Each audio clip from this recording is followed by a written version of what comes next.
Essa é também a magia da travessia, de apontar para o desconhecido, apostar no imaginado, se abrir para o imprevisto e partir, levando a saudade do passado. Pois é, gente, coragem não é ausência de medo.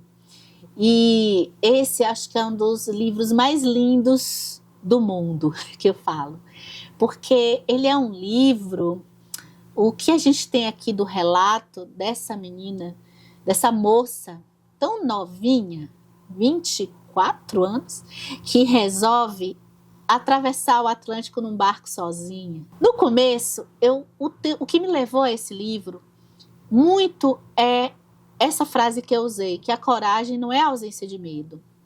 A coragem, muitas vezes, é um impulso que, dependendo da fase da vida que a gente tem, ou para quem já passou por algum processo de depressão, pode atestar que existe, às vezes, um bloqueio que nos dá pânico, impede a gente de fazer tantas coisas. Existe um medo e um bloqueio que nos mantém vivas, porque nós sabemos que somos mulheres, nós sabemos que às vezes estamos numa área urbana, sabemos que em alguns momentos do dia o nosso corpo pode estar muito mais em perigo do que se fôssemos homens. Então, a gente sempre está, talvez, com um freio de mão um pouco mais puxado do que os homens, do ponto de vista geral.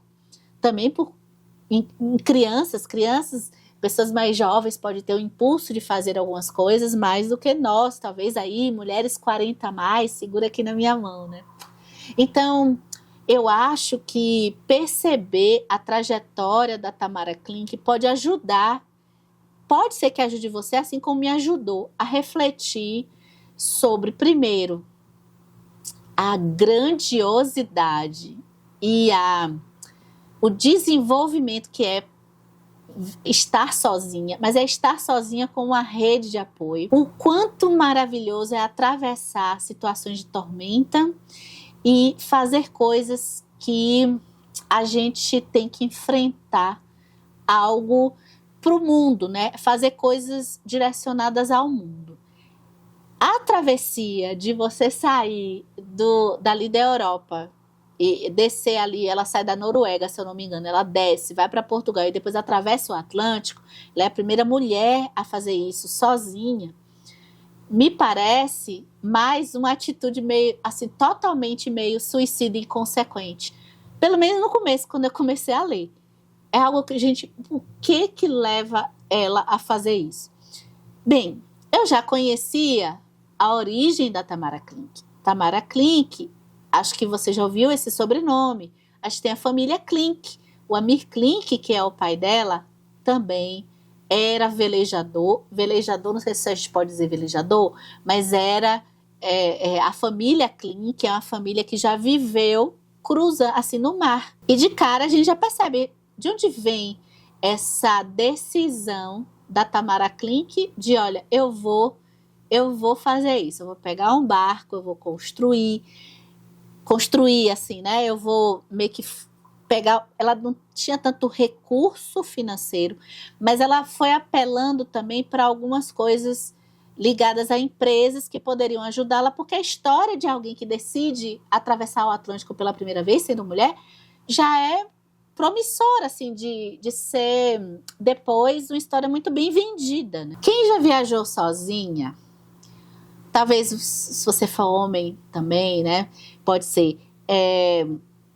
Tem perto da viagem, dá um negócio. A minha primeira viagem sozinha, eu comecei perto da viagem não, mas no dia mesmo da viagem, na véspera eu estava assim, quando chegou o dia, eu falei, meu Deus, o que foi que eu fui fazer? O que eu fui fazer?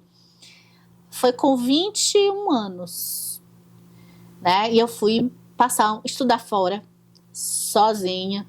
Primeira viagem sozinha mesmo, assim. Eu me lembro que eu ficava meio com falta de ar. E aí, eu me lembro que eu cheguei no aeroporto, a minha mãe até pediu para a moça da companhia aérea, veja se ela vai embarcar direito, porque minha mãe viu que eu estava bem nervosa, né? E foi um enfrentamento que depois me deu tanta satisfação de ter conseguido. Mas pensando no que a Tamara Klink vai fazer, não foi quase nada, né? Porque foi realmente, tudo que a gente enfrenta tem um risco. E se a gente for pensar nos riscos de fazer várias coisas na vida, a gente fica em casa. A verdade é essa. A gente não vai ter coragem de fazer nada. O começo do livro da Tamara Klink, eu estou falando do Nós, ela começa com desistir. Deixa eu mostrar a capinha do Nós. O Nós, esse é um livro que vai provavelmente emocionar. Ela começa com desistir. Sempre será mais fácil desistir antes da partida. Nossa, o momento da partida. A tentação será por vezes incontrolável. As razões para ficar se multiplicarão. Haverá sempre apoiadores do abandono nas horas mais áridas. Daremos à desistência outro nome. Engano, mudança, impossibilidade, amadurecimento, sensatez. Daremos à desistência outro dono. Data, distância, orçamento, meteorologia, imprevisto, discórdia, traição. Mas desistir é renunciar à chance de partir, à chance de descobrir que a vida pode ser muito diferente do que ela parece ser, que nosso peito pode aguentar mais trancos, que nossas mãos podem ser mais precisas, que nossa garganta pode projetar mais vozes, que nossos olhos podem ver mais cores do que pensávamos ser possível. O medo dá as caras e eu repito a mim mesma, se eu soubesse o tamanho dos desafios que encontraria na viagem, nunca teria partido. O texto da Tamara Klink, ela é cheio de poesia dentro de nada muito denso, elaborado, hermético. É na simplicidade que eu acho que ela ganha o nosso coração, de algo que eu acho que nos é comum. Porque eu tenho a sensação que toda viagem marítima pode ser que seja algo inerente a poucas pessoas ou a um grupo de pessoas. A viagem marítima, ela tem um simbólico com a jornada de vida que para mim nenhuma outra jornada tem. Porque na decisão de se partir no mar, mais do que no ar, porque no ar, com certeza, acho difícil a gente ir sozinha pilotando o ar. No mar, a gente não vai ter a estabilidade. A gente sabe que não vai ter uma constância e uma estabilidade. E eu não sei se é porque a minha personalidade e meu temperamento preza muito pela estabilidade. E quando tem situações que me desestabilizam, me causa um medo muito grande, um desconforto muito grande. Acho que muita gente tem isso com relação a mudanças, a coisa que muda muito rápido. O mar traz porque a gente sente, né? Traz essa imprecisão do que está por vir, ainda mais forte do que o ar. Eu acho que uma viagem de avião. Tem uma frase aqui, porque o mar tem essa coisa do horizonte. Quando a gente viaja no avião, a gente não está vendo terra, né? A gente só tá vendo céu. É muito poético também o ar, né? Essa coisa de subir, ver as coisas de cima. Mas no mar, a gente carrega, primeiro que sempre vai ter uma hora que o mar vai estar instável e uma hora o mar vai estar calmo. E essa coisa de ver o horizonte, e o horizonte em que não existe a terra, não existe o ponto final. A gente sabe que vai chegar um ponto final numa viagem marítima, mas dependendo do trajeto, o horizonte é meio que o desconhecido, é o mar, é a pontinha do oceano. Aí essa frase é brilhante, né? Há uma luz solitária no horizonte escuro. A escuridão sempre reserva algo que depois que a luz chega, parece que nos reconstrói. 3 histórias que podem fazer você pensar as jornadas marítimas de uma forma simbólica e o quanto que poético e análogo ou referencial à nossa trajetória da vida. A vida é cheia de tempestades, de calmarias, tem toda a coisa do mar e da inconstância de que nós não temos controle sobre tantas coisas que acontecem com a gente, mas o leme, né, a vela, o que a gente pode construir nesse barco, alguns barcos são mais potentes que outros, né? O primeiro livro que me fez pensar no simbólico, uma história tão simplesinha, é um conto, na verdade, do José Saramago, e que me fez olhar a saída, né, a viagem marítima numa outra abordagem, pensar o simbólico dela, é o conto da Ilha Desconhecida. Fica chato porque toda hora falo dele, né? E o livro que consolidou isso de vez, quando eu for reler, eu quero reler nessa edição, é o Moby Dick do Herman Melville. Aqui tá tudo... porque chega a ser também muito transcendente a relação de alguém, sozinho ou não, mas que adentra numa aventura marítima.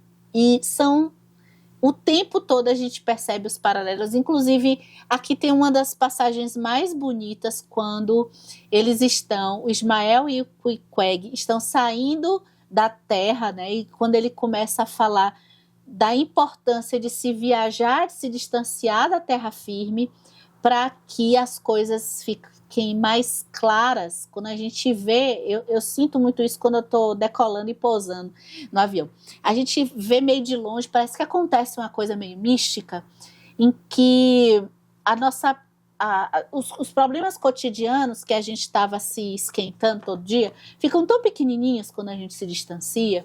E um outro que eu deixo aqui, que vai ter diversas reflexões sobre a coragem de se ir ao mar e a coragem de se fazer um trabalho que se precisa fazer, gosta de fazer, é o Mar Morto. E todos esses 3 livros, se você já leu algum deles e sentiu uma conexão especial, eu acredito que você vai amar o Nós, da Tamara Klink, porque ela sai sozinha, ela enfrenta algumas dificuldades. É interessante como que os pais dela não apoiam a decisão que ela tem, né? É meio irônico isso, de fazer essa trajetória sozinha. Eu não vejo outra posição que os pais dela tomariam. Eu não vejo como que os pais poderiam apoiar uma decisão tão corajosa mesmo e, às vezes, talvez até inconsequente de uma moça. Por quê? Principalmente porque eles são pais. E é muito bonito quanto que as palavras dela no começo da trajetória, quando ela está saindo ainda lá da França, né? Ou é Noruega. Quando ela está saindo,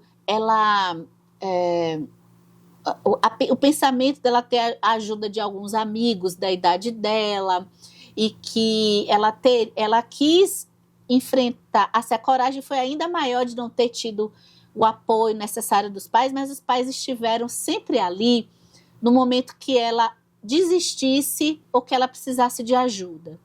Um lado dela, eu acho que precisava rebater esse entendimento dos pais de que ela não fosse naquele momento. Os albatrozes me lembram meu pai. Entendo melhor sua maneira de me ajudar não me ajudando.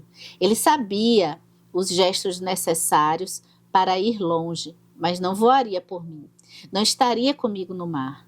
Eu precisava conquistar meus próprios meios, meus próprios saberes, aprender a errar e consertar o erro durante o voo. E quando ela amadurece, porque uma viagem dessa não tem como a gente terminar do mesmo jeito que a gente entrou. Qualquer viagem que a gente faça sozinha, a depender, acho que a viagem turística ela é a mais rasa de todas, porque ela só vê as coisas ali, mas a viagem de vivência, né, a depender com alguém, mas a viagem de vivência já também transforma muito a gente. E acredito que a viagem sozinha, principalmente, a gente fica o tempo todo refletindo, porque a gente enfrenta algumas dificuldades, ainda que pequenas, e a própria solitude de estar ali sem uma rede, assim. Hoje, com a internet, é mais fácil a gente, qualquer coisa, ter uma pessoa que nos socorra. Mas, ainda assim, a sensação de estar por nós mesmas E o quanto que isso produz de pensamento, porque a gente não tem muito com quem conversar. Ela tem o GPS, ela vai conversando com alguns amigos, mas ainda assim, tem momentos que ela tem que enfrentar e tem que enfrentar sozinha. Então, na parte prática, a gente vai ouvir a descrição da Tamara Klink, passando por aquilo que normalmente essas viagens de mar passam, que é a tempestade.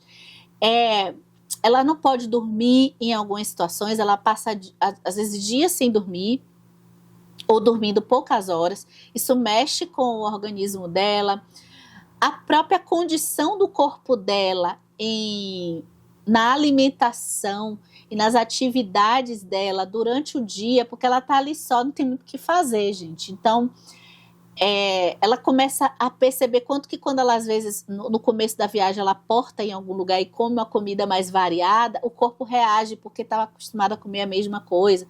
Eles usam muito a comida enlatada. Muito bonito, diversas reflexões que ela faz. Então, tem algumas que ela vai percebendo o valor dos amigos, dessas pessoas que acabaram sendo esse apoio para ela decidir ir, e tem um amigo em especial que vai dar todo o suporte dela nos momentos piores, de dúvidas mesmo práticas. Então, sei lá, olha, porque tem vários amparatos técnicos que depois tem até um glossário no final que ela montou, que eu acho massa, porque eu não entendo nada de navegação.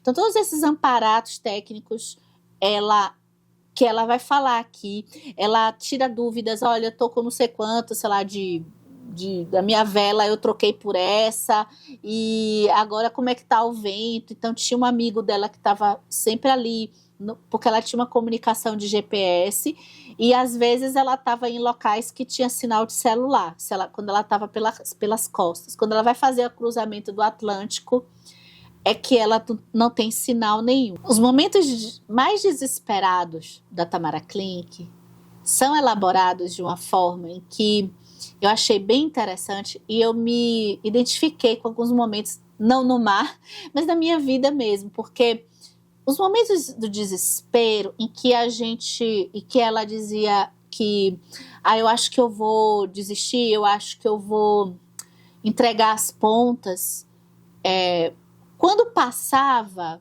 aquele alvoroço, às vezes uma situação que ainda era problemática era amenizada porque ela tinha passado por uma situação pior. É como se esse desespero servisse também como uma espécie de fortalecimento. E dentro do projeto que a Tamara fez, não ficou claro, mas assim, já estava... ela, de certa forma, vendeu o diário dela, e ela filmou algumas coisas do trajeto dela, né, para capitalizar, para fazer esse livro e tudo depois. Então, tudo isso, eu acho que ela poder pensar sobre o conteúdo que ela tinha que fazer também dentro dessa viagem, eu acho que ajudou muito ela a superar as piores situações da viagem.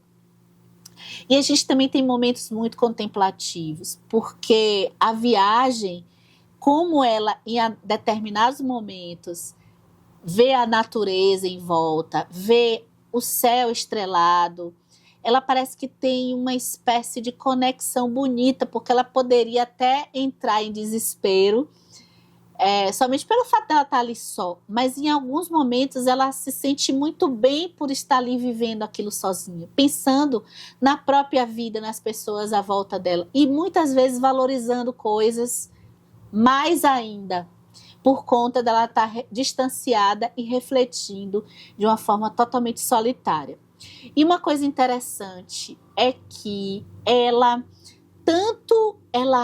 tem a percepção da importância de superar as tempestades, os momentos ruins. Às vezes ela se assusta, ela não tem ideia do momento ruim que ela está enfrentando, assim, antes dele chegar.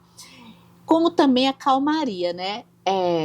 Ela tem que calcular, tem um lado dela que eu me vi admirando nos momentos de calmaria, em que também o barco não anda, né? Não tem muito vento. Então, ela acha aquele momento também muito ruim, porque a gente, quando a vida está muito parada, também não é bom, gente. E é muito legal perceber as reflexões dela quando tá tudo muito quieto, que eu fico pensando, não, gente, eu não ia querer ir seguir porque eu tô num lugar tranquilo, então eu quero ficar ali. Esse é o meu temperamento, de quando aquele lugar tá confortável e tá bom, eu fico ali. Eu não quero muito sair daquele lugar.